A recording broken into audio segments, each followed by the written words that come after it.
and welcome to another ranking on this channel. Well, I noticed that since I'm doing a lot of these ranking videos, why not doing the Saw ranking? I mean, I promised you guys I would make it eventually, so why not do it now?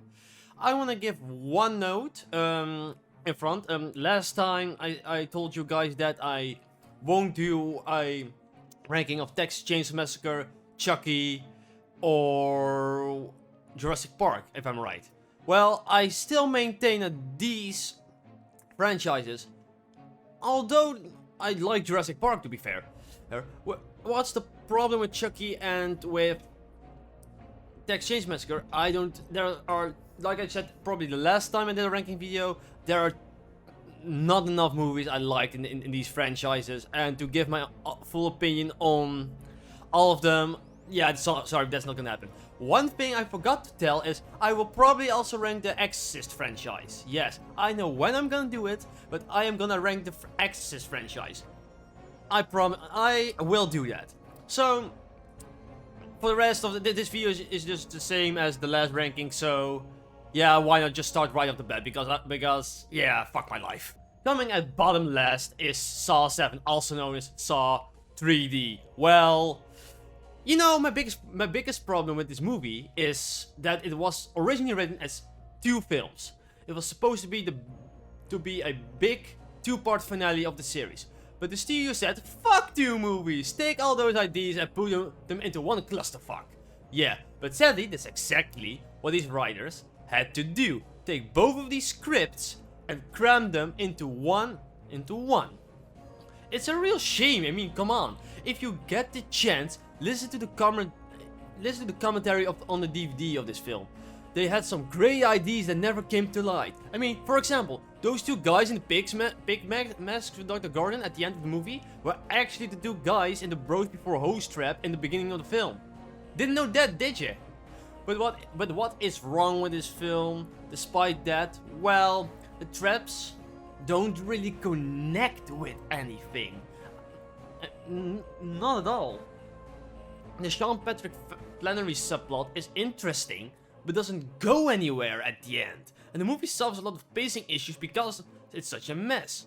But one thing I do love about this movie is how it ended. Why? Because I have been calling that twist ending at home since Saw 3. I've been calling that Dr. Gordon being alive and working with Jigsaw. Throw all the things at me, bitches! And to be fair, that's the only reason most of the traps made sense. John Kramer was an engineer, not a surgeon. But who was a surgeon who could probably make a lot of these traps happen? Dr. Gordon, ladies and gentlemen. It also explains how John Kramer was able to get a hospital bed, medical equipment, and medication in Saw 3. Come on guys, be real with me right now. It has literally solved all of these plot holes, and I have to admit, I love the final scene of the movie. It was very satisfying. So yeah, the film isn't good by itself, but probably has some of the most satisfying endings in the entire franchise. Coming at second last, and I'm probably sure, I'm actually 100% sure, the comment is getting ugly. Number second last is Saw 2.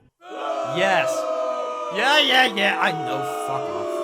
Okay, yes, I know, shut up. I know this tops the list for a lot of you guys, but I've always had tons of issues with this movie. When I saw this at home, trust me. The film is well directed, let me get this straight. The film is well directed, it's well acted for the most part, and I really love Donnie Wahlberg in this movie. It's actually a shame that in later sequels they didn't utilize him more.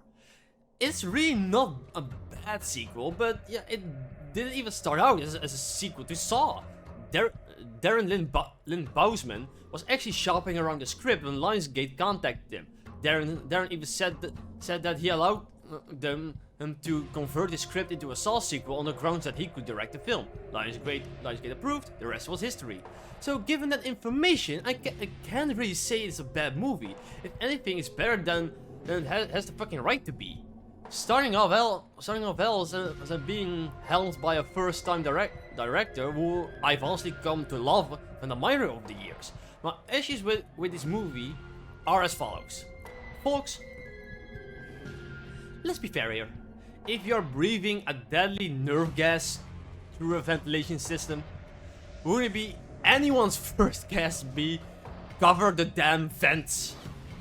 I mean, it's not really a solution, but at least buys you some time. I mean, I found the bickering between the characters in the house to be often annoying and some of the choices being incredibly stupid. My biggest issue, and I mean, my biggest issue with this movie was how predictable it was. I mean, guys, I'm not even joking with what I'm about to tell you. I was maybe too young to see it in theaters, but when I bought the DVD of this film, I was watching the trailer before just because for the heck of it, you know? You just, fuck it, I just watch the trailer first. I did that with all these movies, so yeah. I called both twists by watching the trailer. Not even 10 minutes into the goddamn thing, I mean literally watching the trailer. Before I even watched the damn thing. I called both twists. What other reason would Amanda have for coming back? Huh? And for that matter, how many twists can you possibly have with video footage? It was so damn obvious what was going on. It was painful. So if this is your favorite movie, more power to you. But for me, it's more of your average standard sequels. Nothing more and nothing less. Coming in number 7 on the list is Saw 4. Well, at this point you should know that I'm a little bit controversial right now. I mean, you probably would already know that after my Friday the 13th ranking, but you know, yeah, okay. Okay, like I just said, I don't really hate any of these films. Not at all. They all bring something to the table. But the reason Saw 4 is this low on the list is because this is the one I tend to forget the most. I love Lyric Bend as Officer Rake. I love the story progression he goes through, being tested that he can't save everyone and how some people need to save themselves. I also love that Tobin Bell's John Kramer gets more of a backstory this time and is given a bigger chance to shine as an actor. But this is a film that because it had to set a new status quo, feels like it constantly shoving new information into your face that wasn't there before. It feels like there is too much revealed too soon and loses me at some point because of it. On top of this, the biggest thing that pissed me off in this movie was the ending. Don't get me wrong, I like the idea of Saw 3 and 4 taking place at the same time. That's an interesting concept. That's pretty damn cool. The thing that pissed me off was how they threw Jeff's character away. They setting some cool stuff up for him, but no. He dies moments later after we saw him last. Such a fucking waste. Some of the tramps are cool. I really love how they deal with the rapist piece of shit in the hotel. There's a lot to like in this movie, but it's one of the more lackluster sequels despite the things that work out. So, I'm sorry guys, I won Terminac on the other side of the woods for some movies, but this movie, I'm sorry. Coming in number 6 of this list is Saw 5. Yes, not gonna lie, Saw 5. Yes, I like Saw 5 more than Saw 2. Shut it. I wanted to know, this movie features some of my favorite, those moments being of Hoffman and his backstory and his relationship with Jigsaw. It's also the first Saw movie I've ever seen. I remember my dad buying this movie for me, and he said to me, "Well, since you like horror movies, give this a try." And trust me, I did. The moments with Hoffman and this cat and mouse game with Strom are great. I really hated it that Hoffman was just introduced as a random ass villain in Saw 4, but they really do a great job of explaining it here. You can actually sympathize with Hoffman's character when he does what he does because of the backstory with his sister. And to be fair, Costa's Mandy Laura's performance is fantastic. Performance-wise, he's right up there with Tobin Bell. But the good kind of stops there, and this is because everything involving the trap subplot, much like the trap subplot in Saw 3D, is not only pointless, but it's never brought up again. Everything involving this trap big situation feels like such a waste. Well, don't get me wrong, I love the concept of this trap, like, oh shit, we didn't have to kill each other and we had to work together through this whole thing all along. But it's so disconnected from the rest of this movie, and it takes more away than it adds. I do love watching this movie, but the use of trap subplot leaves so much to be desired, and ultimately had to add lower on this list. I'm sorry. Coming at number 5 on this list, and trust me. Well, now, I'm not gonna lie when I tell you this is the moment where all of you guys in the comments are gonna start hating me. Number 5 is the original first Saw. Yeah, I know. Yeah, how dare I having my own opinion and placing this at number 5 and not in the top 2. I'm just evil like that, folks. But in all seriousness, as much as I loved this movie when I first saw it, over the years I noticed some problems with it. I'm aware that this is the movie that started it all, but can we please stop pretending that this is an untouchable, perfect movie, for the love of God? The premise all around is great. You got a guy who is putting people in life or death situations to appreciate the lives they have. It's simple, effective, and gets the job done. Monica Potter, Danny Glover, Carrie always give a perfect performance. All great. The way the story unfolds with Adam and Dr. Gordon locked up in the bedroom together was interesting to watch. The cinematography, the score, all excellent. Lee Winnell, the writer of this film, he plays Adam. He's one of the main characters. And dear fucking God, is his acting terrible. I mean, God.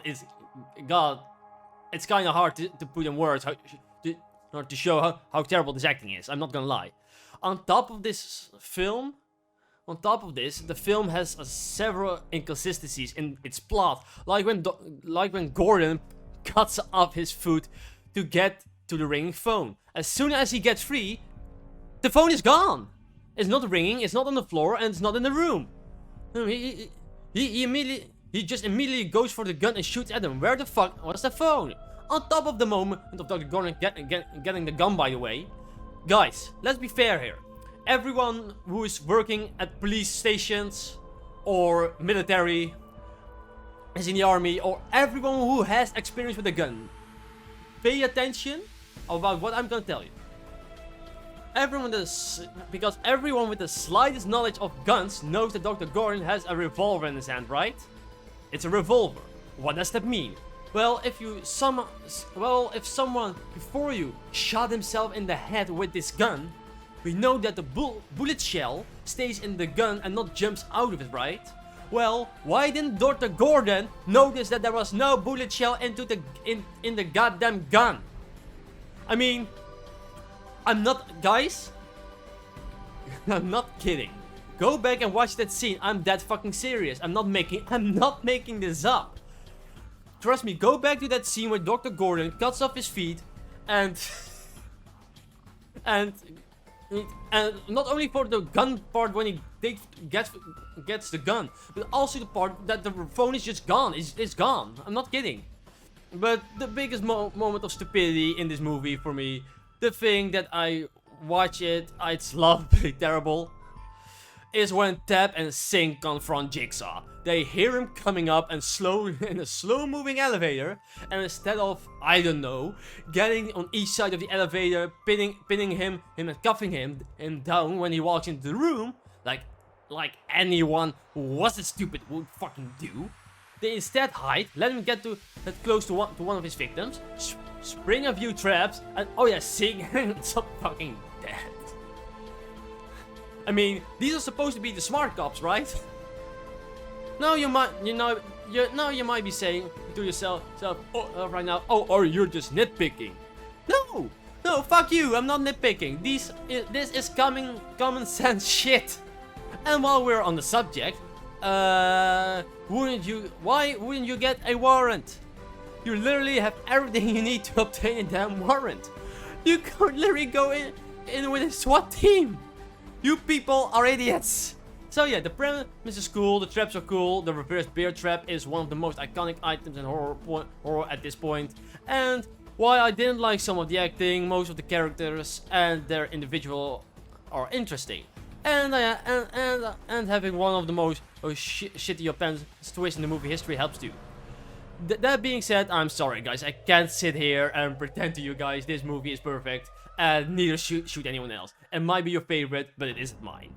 Coming in number 4 is the most recent entry of the franchise, called Spiral, the Book of Saw. Well, to be fair guys, before I go into my thoughts on this movie, I want you guys to know, I originally didn't want to include this movie on the list. Why? Because, and that's also a little bit my biggest flaw with this movie, it feels like it's too disconnected from the rest of the franchise. I mean, it only mentions I'm not gonna lie here. It only mentions Jigsaw once in the entire movie with a picture of John Kramer, and it's given probably 5 lines max, and that's it. That's the only issue I have with this movie. Despite, where do I begin with how much I actually love this movie? Because to be fair, when I originally saw the theater, I hated this movie. But after rewatching it twice by buying the copy online, I quite even love it.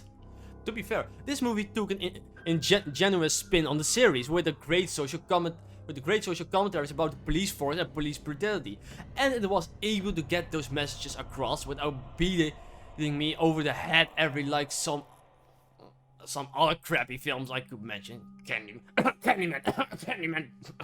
sorry, something got stuck in my throat. Sorry. Chris Rock and Sam Jackson are great in this film. The traps are creative, and even the voice on the tapes, oh my god, which has garnered a lot of criticism from the fans even, was effectively creepy despite that it was different. Yeah, okay, it's not Tobin Bell, but come on, to be fair, who the hell is? This was a great way to bring Saw back after a great hiatus. There's only one film on this list, which I will talk to in a minute, did a little bit better job than this movie. Like I just said, this movie, this movie is just too much disconnected. But more of that later. Great storytelling with a great cast and triumphant return of Daryl Lynn Bousman. This man returned to the director's chair, and honestly, it was like he never left.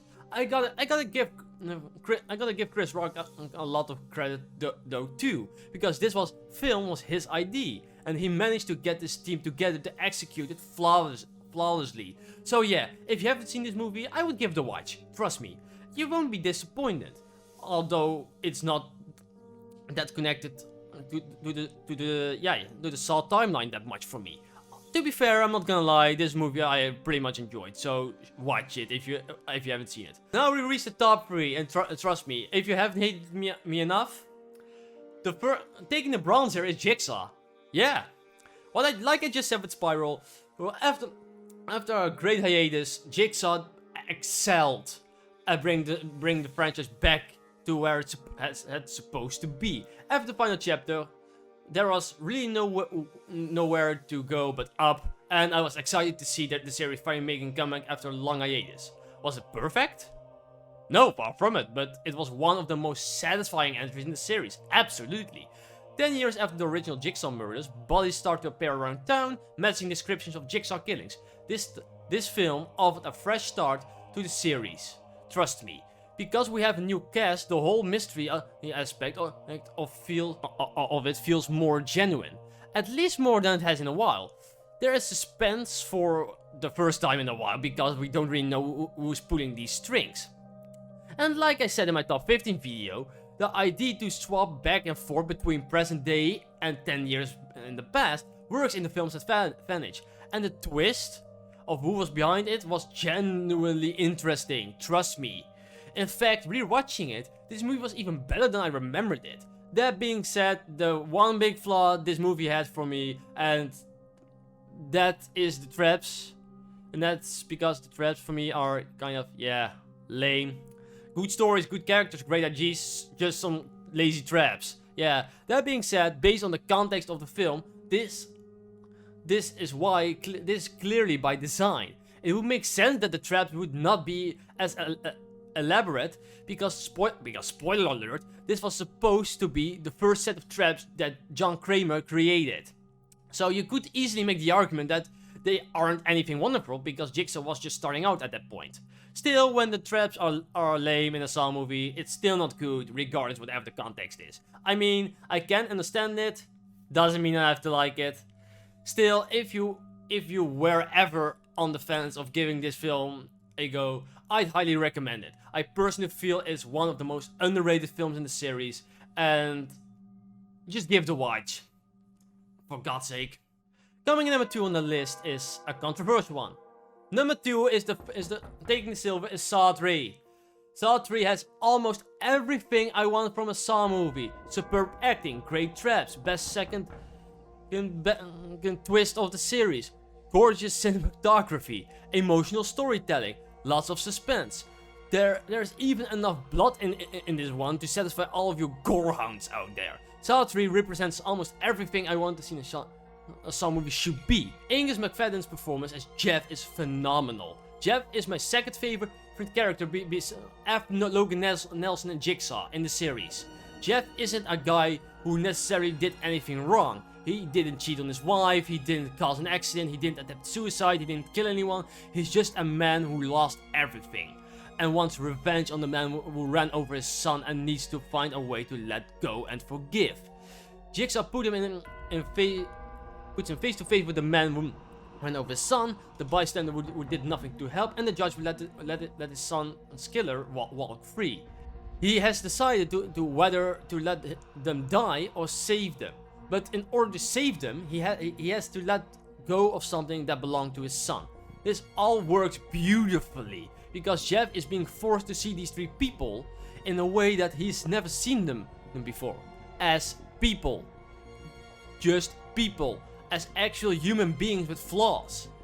It shows a more human side to these characters that, except one film, no other movie has ever shown. The only one that tops this is the next entry on this list, and even that is a close call, trust me. I was backing forward between this movie and the next movie being number 1. Trust me, this movie almost was number 1 for me. Although some personal issues I've seen in real life made me pick this one as the number 2. I don't say this one is less good than the next one, but let's keep it on the things I've seen in real life here. So that makes me making the next movie number 1. So yeah, there you have it. But this is a great character study on loss and the way it affects us mentally. In addition, this perfectly parallels Amanda and her fears of losing John as he's currently on his deathbed. You see the turmoil it puts her through and how she takes it out on Lynn Devlin, who is being forced to keep John alive. Also, the movie offers 3 separate twists. One of them I kind of figured out toward the ending, but the other 2 were so well hidden and beautifully built up that I ultimately made me forgive it. I love the twist in terms of this movie. The traps are inventive, the acting is spectacular, and has some of the best character moments and commentaries of the franchise, and in my opinion is the second most emotional resonant of the series. Saw 3 is an underrated sequel and remains my second favorite of the franchise to date, and trust me, I will die on that hill. Well, coming in number 1 on the list, you haven't seen it already, so you probably should figure out why this here. Number 1, taking the gold and the winner of this franchise is Saw 6. Yes. 4 was mostly forgettable, 5 had its moments but fell a little short, 6 was an absolute blast from start to finish. Unlike many of the films in the series, this film actually had something to say. It's actually about something. There's really good commentary throughout in this regard, and it's easy to see why any fans of the franchise love this film. The film is essentially about the healthcare industry, and the main character is being tested. Is the head of an insurance company who decides every day with the company's wallet who lives and who dies without any care in the world for these people. It's only when he's put in this horrific situation when he quite literally decides who lives and who dies. at every corner that he realizes what an actual piece of shit he is. Jigsaw puts him in a series of traps where in some cases he has to choose between his own life and the life of his employees. He has to choose in other traps, does this employee live or does this one leave? Out of all the tests and series of traps in the franchise, this is by far my favorite, because it actually has something to say. It's not Shakespeare, but it's effective as hell. On top of that, the whole cat and mouse game with Hoffman and the cops and Jill talk really amps up the tension when the film needed it. And the final shot of the movie is as horrifying as it is satisfying. Saw 6 just fucking rocks, and trust me, it might be not your favorite, but it is mine. I respect your opinion if it isn't yours, but also please respect it is mine.